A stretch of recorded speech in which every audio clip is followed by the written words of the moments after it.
श्री शिवाय नमस्तुभ्यम। हर हर महादेव भक्तों। नवरात्रि के अंतिम दिन पर आती है माँ की 9वीं शक्ति सिद्धिदात्री। सिद्धि का अर्थ है शक्तियों का होना और दात्री का अर्थ है दाता विधाता, जो अलौकिक शक्ति देती है।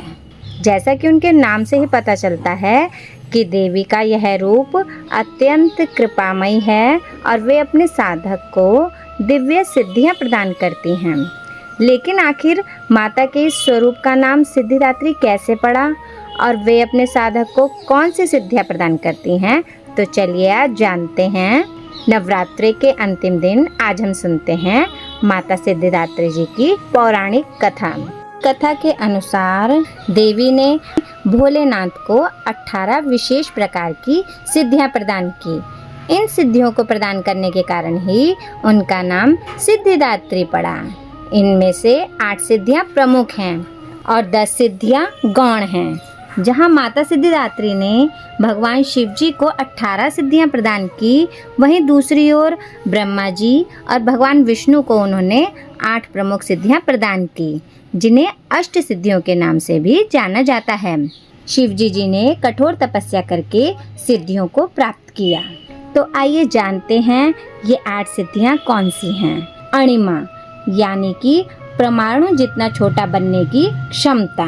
महिमा यानी असीम रूप से बड़ा बनने की क्षमता। गरिमा यानी असीम रूप से भारी बनने की क्षमता। लघिमा यानी अत्यंत प्रकाशमान बनने की क्षमता। प्रति यानी सर्वव्यापी बनने की क्षमता। प्रकाम्या यानी किसी भी इच्छा को पूरा करने की क्षमता। ईशित्व यानी आधिपत्य स्थापित करने की क्षमता। और वशित्व यानी सभी को जीतने की शक्ति। माता सिद्धिदात्री देवी लक्ष्मी जी के समान ही कमल आसन पर विराजमान रहती हैं।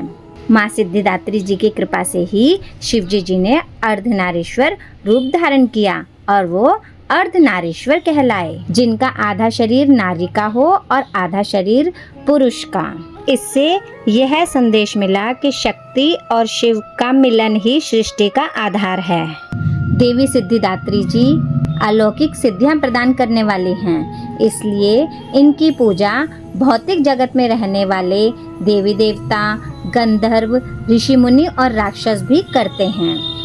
माँ सिद्धिदात्री जी देवी सरस्वती का ही रूप मानी जाती हैं। इनकी पूजा करने से सभी कार्य सिद्ध हो जाते हैं और मोक्ष की प्राप्ति होती है। अपने नाम के अनुरूप माता सिद्धिदात्री जी अपने भक्तों को सिद्धियां प्रदान करती हैं। महादेव, ब्रह्मदेव और नारायण जी को भी समस्त सिद्धियां प्रदान करने वाली माता सिद्धिदात्री ही हैं।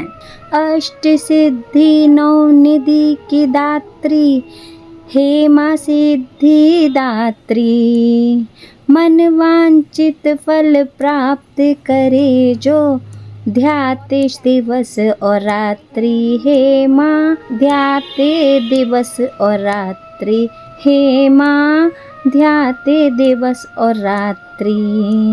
उनकी ही शक्ति से त्रिदेव अपने समस्त दायित्व निभाने में सक्षम हुए, इसीलिए वो उनकी आराध्य हैं।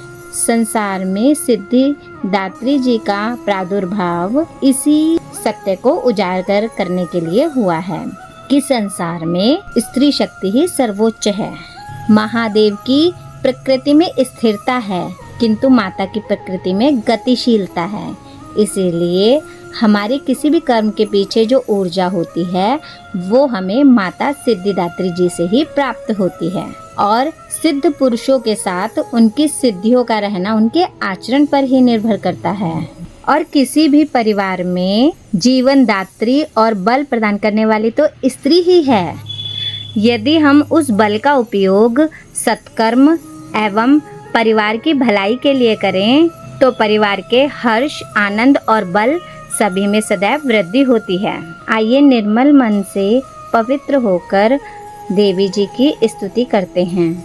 या देवी सर्वभूतेषु माँ सिद्धिदात्री रूपेण संस्थिता, नमस्तस्यै नमस्तस्यै नमस्तस्यै नमो नमः। अर्थात हे माँ सर्वत्र विराजमान और माँ सिद्धिदात्री के रूप में प्रसिद्ध अम्बे, आपको मेरा बारंबार प्रणाम है।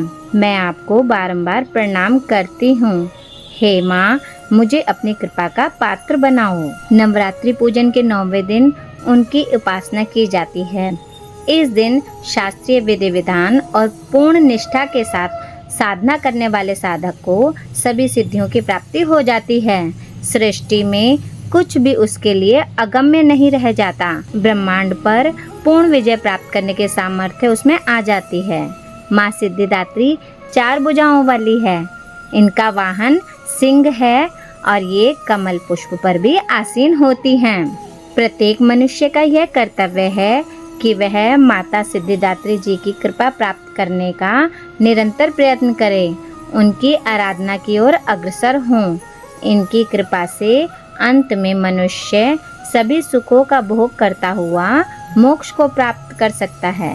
नवरात्रि के अंतिम दिन माता सिद्धिदात्री की पूजा आराधना करके उनसे विशेष प्रार्थना की जानी चाहिए और ये प्रार्थना अपने तथा अपने परिवार की सुखाकारी और कल्याण के साथ साथ अपनी आध्यात्मिक साधना को तीव्र बनाने के लिए भी की जानी चाहिए। क्योंकि इस भौतिक संसार में हम जितनी भी सिद्धियां प्राप्त कर लें, अंततः एक दिन वो नष्ट ही हो जाती हैं। लेकिन एक ही सिद्धि ऐसी है जिसका कभी नाश नहीं होगा और वो है शुद्ध भक्तिमय सेवा। भक्ति एकमात्र ऐसा उपाय है जिसके माध्यम से हम इस जन्म मृत्यु के संसार सागर से सदा सदा के लिए मुक्त हो सकते हैं। तो इसलिए नवरात्रि के अंतिम दिन पर माँ सिद्धिदात्री जी की पूजा आराधना करते हुए उनसे भक्ति मांगना बिल्कुल मत भूलिएगा, क्योंकि यही वास्तव में परम श्रेष्ठ सिद्धि है जो कभी भी नष्ट नहीं होती। इसके साथ ही आज की हमारी नवरात्रि व्रत कथा को यही विराम देते हैं और चलिए इस नवरात्रि में माँ सिद्धिदात्री का गुणगान करते हुए इस सुंदर स्तुति का श्रवण करते हैं। जय सिद्धिदात्री माँ, तू सिद्धि की दाता, तू भक्तों की रक्षक, दासों की माता। तेरा नाम लेते ही मिलती है सिद्धि, तेरे नाम से मन की होती है शुद्धि। कठिन काम सिद्ध करती हो तुम, जब ये हाथ सेवक के सिर धरती हो तुम। तेरी पूजा में ना कोई विधि है, तू जगदम्बे दाती, तू सर्व सिद्धि है। चलिए आज की नवरात्रि कथा की समाप्ति करते हुए परम आदि शक्ति माँ जगदम्बा को शतकोटि प्रणाम करते हैं और उनसे परम आध्यात्मिक शक्ति रूपी आशीर्वाद की कामना करते हैं। हमारी नवरात्रों की 9 दिन की यात्रा को पूरी करने में आप सभी का धन्यवाद है।